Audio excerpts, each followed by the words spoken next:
ആയിരിക്കാൻ സ്വർഗമിടയാക്കിയല്ലോ.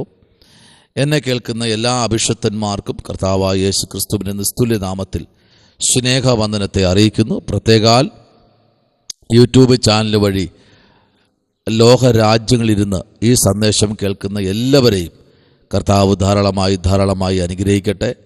കർത്താവിൻ്റെ വലിയ സാന്നിധ്യം കൊണ്ട് നിങ്ങളെല്ലാവരെയും കർത്താവ് പൊതിയട്ടെ.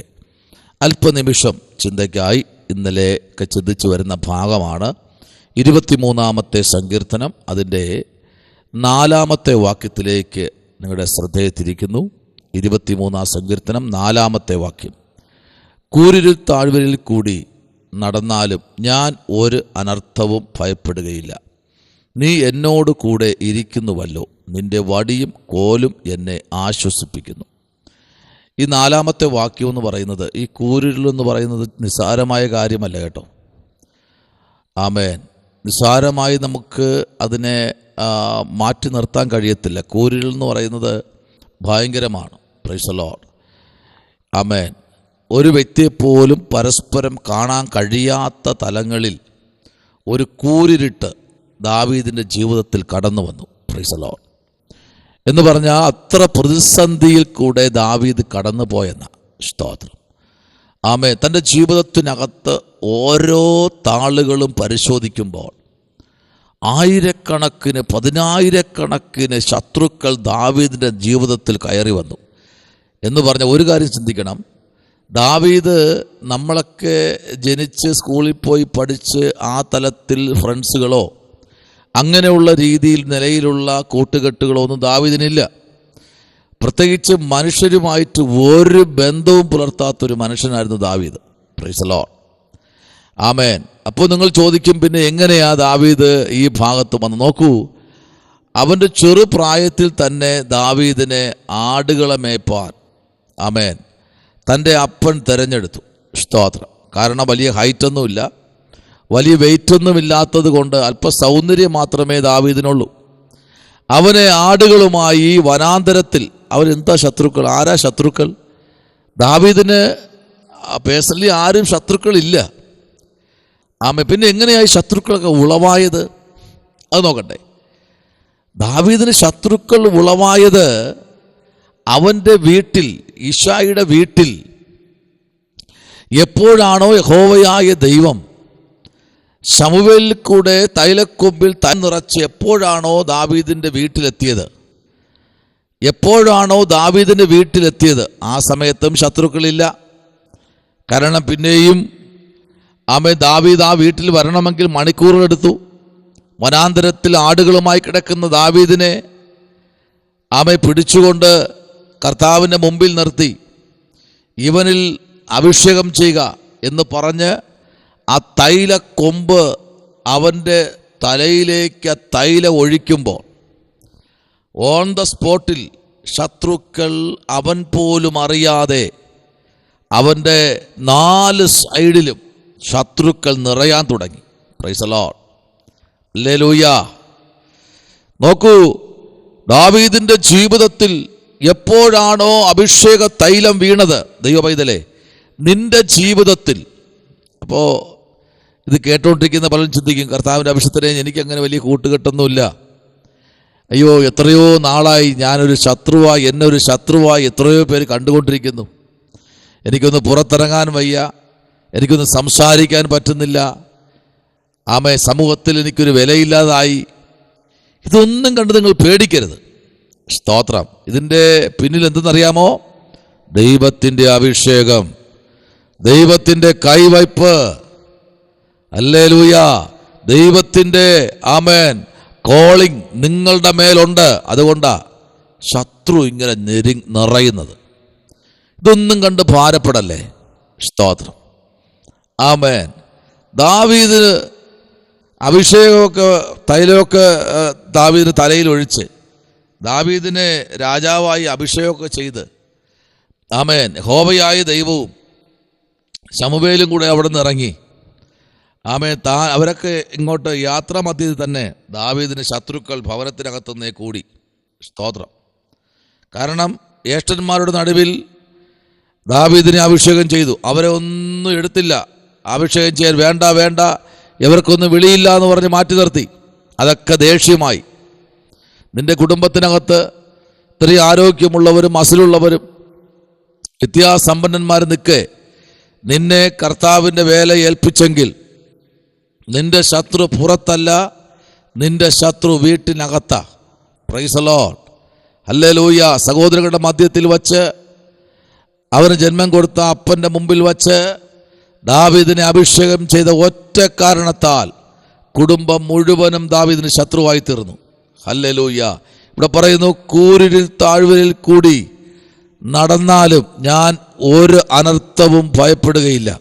കാരണമുണ്ട് കേട്ടോ, നീ എന്നോട് കൂടെ ഇരിക്കുന്നുവല്ലോ, നിന്റെ വടിയും കോലും എന്നെ ആശ്വസിപ്പിക്കുന്നു. കണ്ടോ? അപ്പോൾ ദൈവത്തിന് എന്തുണ്ട്? വടിയുണ്ട്, പിന്നെ കോലുണ്ട്. സ്തോത്രം. വടി അടിക്കാനും കോലിൻ്റെ അറ്റം ഒന്ന് വളഞ്ഞിരിക്കും. കാരണം ആടുകളെ തീറ്റണമെങ്കിൽ ആ അറ്റം കൊണ്ടാണ് മരച്ചില്ലകൾ ചാച്ചു കൊടുക്കുന്നത്. ഇതുപോലെ ഈ അറ്റം വച്ച് നമ്മെ പലപ്പോഴും പിടിക്കാറുണ്ട്, എന്നെ നിങ്ങളെയൊക്കെ. ചില അവസരങ്ങളിൽ ദൈവം നമ്മെ കൊളുത്തിട്ട് പിടിക്കാറുണ്ട്, അല്ലേ? ആമേൻ. അങ്ങോട്ട് പോകരുത് എന്നൊക്കെ പറഞ്ഞ് നമ്മളെ ഒന്ന് ഉപദേശിക്കാറുണ്ട് കർത്താവ് പലപ്പോഴും. ആമേൻ. അങ്ങനെയെങ്കിൽ ഇന്ന് പകലിൽ ഈ അന്ധതമസ് അല്ലെങ്കിൽ ഇരുൾ എന്തെന്നറിയണ്ടേ? ഇയ്യോബിൻ്റെ പുസ്തകത്തിലേക്ക് ഒന്ന് വന്നാട്ടെ. ഇയ്യോബിൻ്റെ പുസ്തകം 3-ാമത്തെ അധ്യായത്തിൻ്റെ 5-ാമത്തെ വാക്യത്തിൽ പറയുന്നു. ഇയ്യോബിൻ്റെ പുസ്തകം 3:5 പറയുന്നു, ഇരുളും അന്ധതമസും. കണ്ടോ? അപ്പോൾ ഇതെന്താണ്? കൂരിരുട്ട് മാത്രമല്ല, പിന്നെന്താ? ഇരുളും അന്ധതമസും. Praise the lord, hallelujah. എന്ന 6-ാം വാക്യം പറയുന്നു, ആ രാത്രിയെ കൂരിരുൾ പിടിക്കട്ടെ. 7-ാം വാക്യം, അതെ ആ രാത്രി. കണ്ടോ? ഹല്ലേലൂയ. 8-ാം വാക്യം, മഹാസർപ്പത്തെ. Hallelujah, praise the lord. എന്നാൽ നോക്കൂ, ഈ 5-ാമത്തെ വാക്യത്തിലേക്ക് വരുമ്പോൾ അവിടെ പറയുന്നത് ഇരുളും അന്ധതമസും. അപ്പോൾ ഇരുളെന്ന് പറഞ്ഞു കഴിഞ്ഞാൽ നമ്മൾ ഈ കാണുന്നതൊന്നും അല്ല കേട്ടോ. പലപ്പോഴും നമ്മുടെ ജീവിതത്തിൽ സംഭവിക്കാത്ത കാര്യങ്ങൾ സംഭവിക്കുമ്പോൾ ആമേൻ നമ്മൾ നിശ്ചലമായി പോകാറുണ്ട്. ഹല്ലേലൂയ.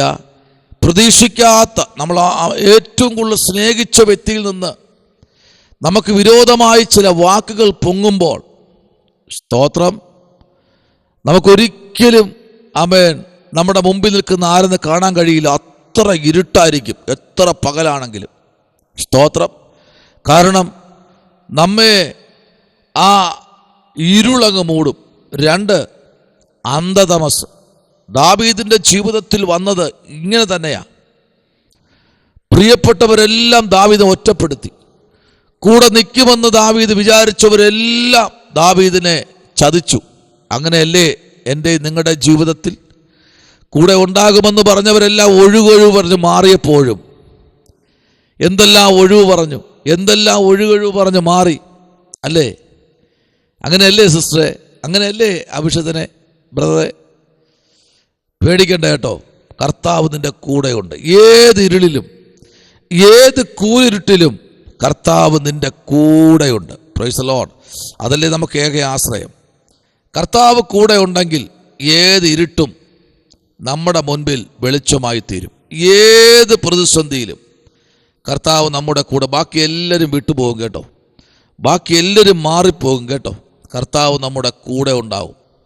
നോക്കൂ, 138-ാം സങ്കീർത്തനത്തിൻ്റെ 7-ാമത്തെ വാക്യത്തിൽ ദാവീദ് പിന്നെയും പറയുന്നത് ഇങ്ങനെയാണ്, ഞാൻ കഷ്ടതയുടെ നടുവിൽ നടന്നാലും നീ എന്നെ ജീവിപ്പിക്കും, എൻ്റെ ശത്രുക്കളുടെ ക്രോധത്തിന് നേരെ നീ കൈ നീട്ടും, നിന്റെ വലം കൈ എന്നെ രക്ഷിക്കും. കണ്ടോ? ഈ ഇരുളും അന്ധതമസും വേദനയും പ്രയാസങ്ങളും കൂരിരുട്ടും. ഈ കൂരിരുൾ എന്ന് പറയുന്നത് ഇംഗ്ലീഷ് വേർഷനിൽ ഇങ്ങനെ പറയുന്നു, മരണത്തിൻ്റെ താഴ്വര. സ്തോത്രം. ഇതെന്താണ്? മരണത്തിൻ്റെ താഴ്വര. അപ്പോൾ ദാവീദ് എവിടെ നിൽക്കുന്നത്? ഇപ്പോൾ മരണം മുൻപിൽ കണ്ട താഴ്വരയിൽ നിൽക്കുക. Price the Lord. പലപ്പോഴും രക്ഷിക്കപ്പെട്ട ശേഷം, സ്നാനപ്പെട്ട ശേഷം നമ്മൾ പലപ്പോഴും മരണത്തെ മുഖാമുഖമായി കണ്ടവരാ, അല്ലേ? ഈ യേശുവിനെ രക്ഷിതമായി സ്വീകരിച്ച ശേഷം ആമേൻ പലപ്പോഴും എണ്ണാൻ പോലും കഴിയാത്ത തലത്തിൽ നമ്മൾ മരണത്തെ മുഖാമുഖമായി കണ്ടു.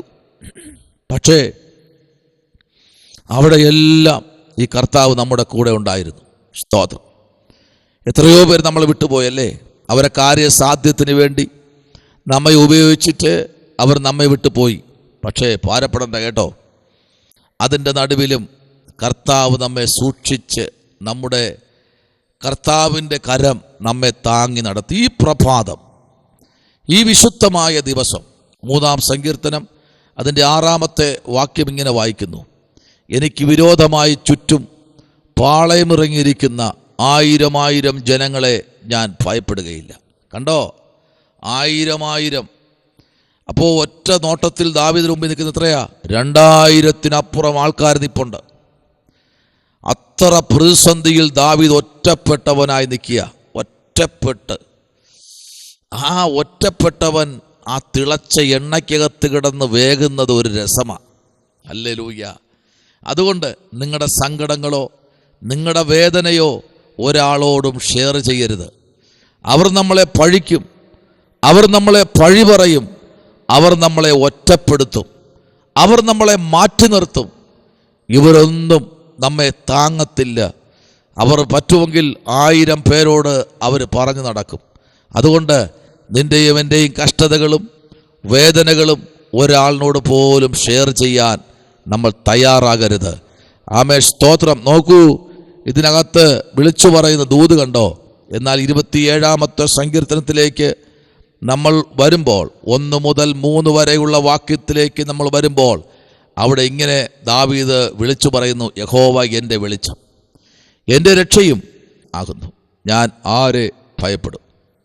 യഹോവ എൻ്റെ ജീവൻ്റെ ബലം, ഞാൻ ആരെ പേടിക്കും? എൻ്റെ വൈരികളും ശത്രുക്കളുമായ ദുഷ്കർമ്മികൾ എൻ്റെ മാംസം തിന്നുവാൻ എന്നോട് അടുത്തു വന്നപ്പോൾ ഇടറി വീഴും. Price the Lord. ഒരു സൈന്യം എൻ്റെ നേരെ പാളയമിറങ്ങിയാലും എൻ്റെ ഹൃദയം ഭയപ്പെടുകയില്ല. എനിക്ക് യുദ്ധം നേരിട്ടാലും ഞാൻ നിർഭയനായിരിക്കും. കണ്ടോ, ദാവീദിൻ്റെ തീരുമാനമാണ്. എൻ്റെ മാംസം തിന്നുവാൻ എന്നോട് അടുത്ത് വന്നുമ്പോഴും അവരെന്ത് ചെയ്യും? ഇടറി വീഴും. Price the Lord. ദാവീദിനപ്പോൾ കഷ്ണം കഷ്ണമായി വെട്ടി കഴിക്കാൻ വേണ്ടി നിൽക്കുന്ന നരഭോജികളെ പോലെ നിൽക്കുന്ന 1000 ദുഷ്ടശത്രുക്കൾ ദാവീദിന് ചുറ്റും നിൽക്കുക. ഹല്ലേലൂയ. അഭിഷക്തനെ തകർത്ത് കളയുവാൻ, അഭിഷക്തയെ തകർത്ത് കളയുവാൻ, അഭിഷേകമുള്ളവനെ അഭിഷേകമുള്ളവളെ കണ്ടെത്തി പിടിച്ചു കെട്ടി, ആമേൻ, ജീവനോട് ആ തൊലി പൊളിച്ചെടുക്കുവാൻ, ആമേൻ, ദുഷ്ടൻ നോക്കി നിൽക്കുക. പക്ഷേ ദാവീദ് പറഞ്ഞു, ഇല്ല, ഞാനത് കണ്ട് പേടിക്കത്തില്ല.